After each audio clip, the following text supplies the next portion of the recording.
Hi ho, Pima. Welcome to Chapter 7. This is Part 2, Microbial Genetics. We'll talk about mutations. So, this is just a review. Went over this in the previous Chapter 7 video. This is the central dogma and mutations. So let's review this. So here's our DNA. It gives us the genotype. And now we're going to call this top strand the coding strand, and then this bottom strand of DNA, because remember it's a double helix, the bottom strand in the cartoon, the template strand. And then remember that transcription is when DNA is converted to messenger RNA, and we're going to add some new information. So you use the template strand to transcribe DNA into RNA. So for example, T in DNA will pair with A in DNA. T in DNA will also pair with A in RNA. A in DNA will pair with T in DNA, but A will pair with U in RNA because there is no T in RNA.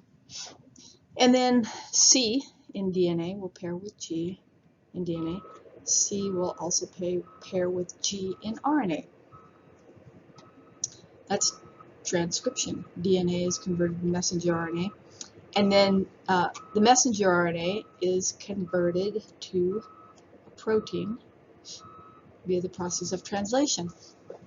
And a protein is just a string of amino acids. So for example, this protein is made of the amino acid methionine, arginine, tyrosine, leucine, etc. And then this codon, triplet codon in messenger RNA, AUG, will code for the amino acid methionine. So that's a brief review. And then here's some definition. Transcription uses one of the two exposed DNA strands as a template. That strand that is transcribed into RNA is called the template strand. And the other strand is called the coding strand. The other strand of DNA is called the coding strand.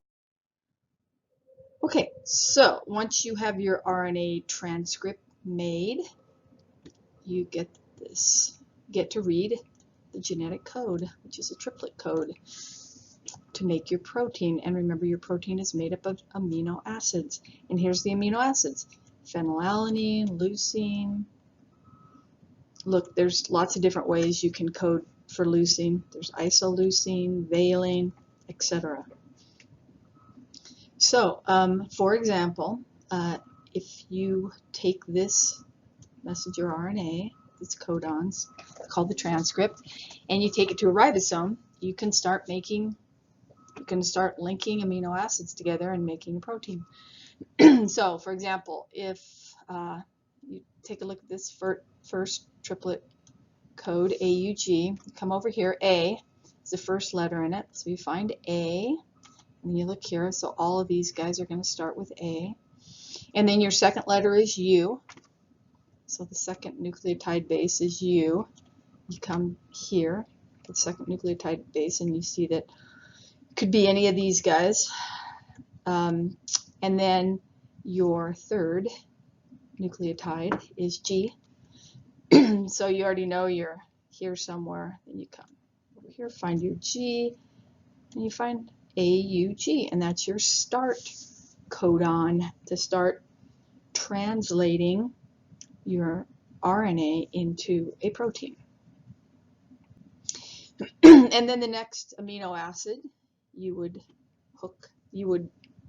put in your protein would be CGG. So you come over here, C, G, and G, and C, C, G, and G.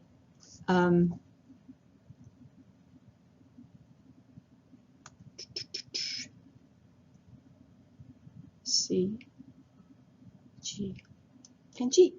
And you can see C, G, and G codes for the amino acid arginine. So methionine would be your first amino acid, and arginine would be your second amino acid. And then you just string together those amino acids and you make a protein.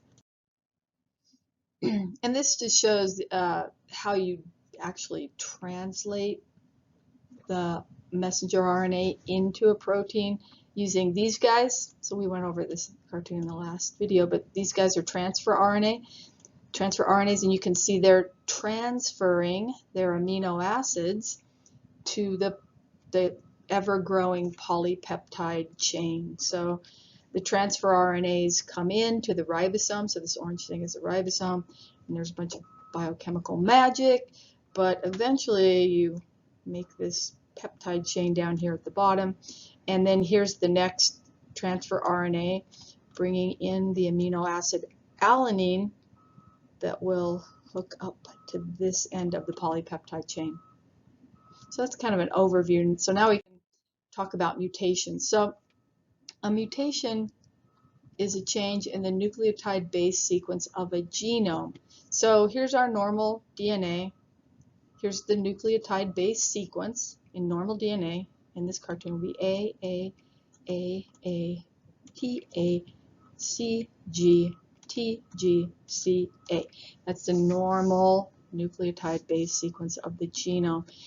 And then this DNA will be transcribed into this RNA, and then this RNA will be translated into a protein. So for example, UUU will give you the amino acid phenylalanine, UAU will give tyrosine, etc.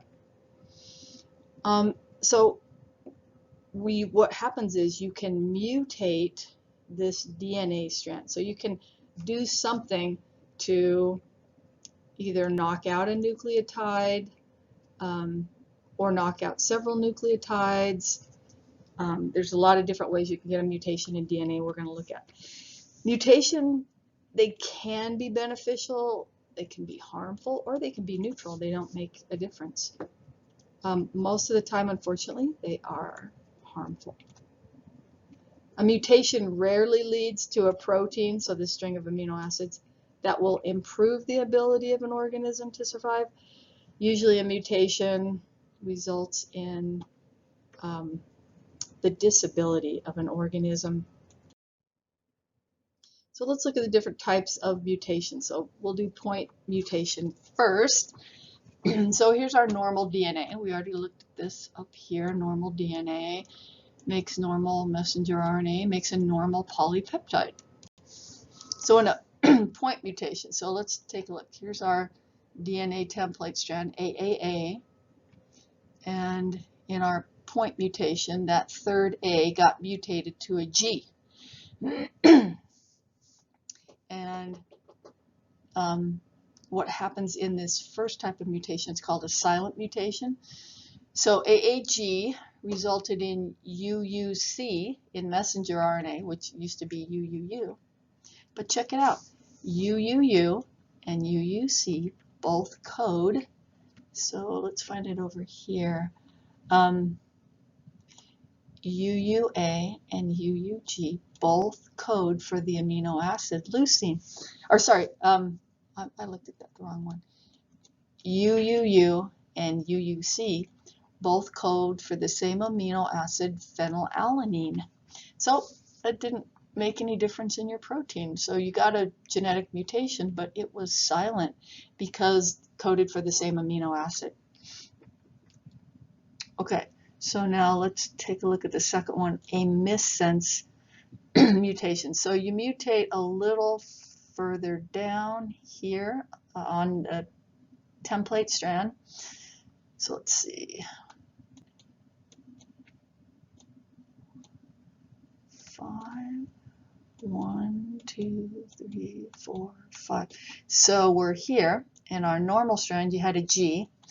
Now in the mutated point mutation, you mutated the G to a C. And now, let's see, where you had a GCA in your messenger RNA that coded for alanine in your normal situation, this point mutation from G to a C resulted in this codon in your messenger RNA, GGA, and GGA codes for glycine, not alanine. So now you have a new amino acid, and now you'll have a slightly different amino acid sequence in your protein. So this is called a missense mutation. And then the third type of mutation is a nonsense mutation. So here you mutate your T, so you have AAT, so just the second amino acid in your messenger RNA stops, because if you come here, UAA is a stop codon. So come over here to our genetic code. UAA is a stop codon. So now, instead of making your normal polypeptide, like you would in the normal DNA and normal RNA and normal polypeptide, you stop and you don't finish making your polypeptide, so you don't even have your protein. That is called a nonsense mutation. So point mutations can be silent mutations, missense mutations, and nonsense mutations. Point mutations are the most common type of mutation, where you only have one base pair that's affected. So for example, this base pair was affected, this base pair was affected, and this base pair was affected.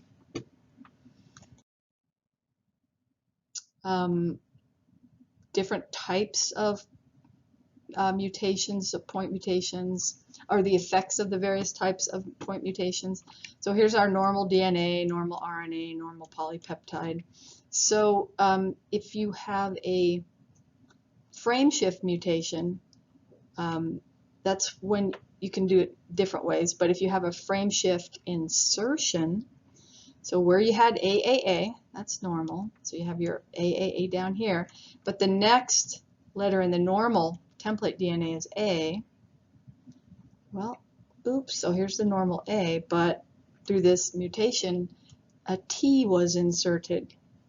So that means when you make your messenger RNA, you put an A there. So now, in the normal polypeptide that you make, you get phenylalanine and tyrosine. Phenylalanine's okay, but now you put in isoleucine, and every other one of these nucleotides has shifted. So in the normal you had an alanine and an arginine. Now in the frame shift insertion you have cysteine and threonine. Oops, now you just made a major difference in the amino acid sequence, and you have a major difference in your protein, and it's probably going to be detrimental. In this cartoon, this is a frame shift deletion. So in this mutation, the T was actually deleted out of the DNA, and that shifts your messenger RNA to making new triplet codons. And again, a whole new frame shift deletion resulted in a major difference in the amino acid sequence, probably detrimental. And then we talked about this one already, the nonsense mutation, where you get, you mutate your template DNA strand and you get a stop codon on your messenger RNA, and then that's the end of your protein. So frame shift mutations then include insertions, deletions, and nonsense mutations. The nucleotide triplets after the mutation are displaced. So each one of these nucleotide triplets have been displaced and they make a new amino acid. This is just the action of a frame shift mutation with this acridine. This is a chemical that can insert into the DNA. and cause a lot of problems downstream in mutating your DNA. Frequency of mutations of genes. So mutations are really rare events. If they weren't rare, organisms could not effectively reproduce. Mutagens, like the acronym we saw in the previous slide, can increase the mutation rate by a factor of 10 times to up to 1,000 times. And so chemical mutagens really increase the mutation rate, increase the rate of genetic mutations. So watch out for those chemical mutagens. That's the end.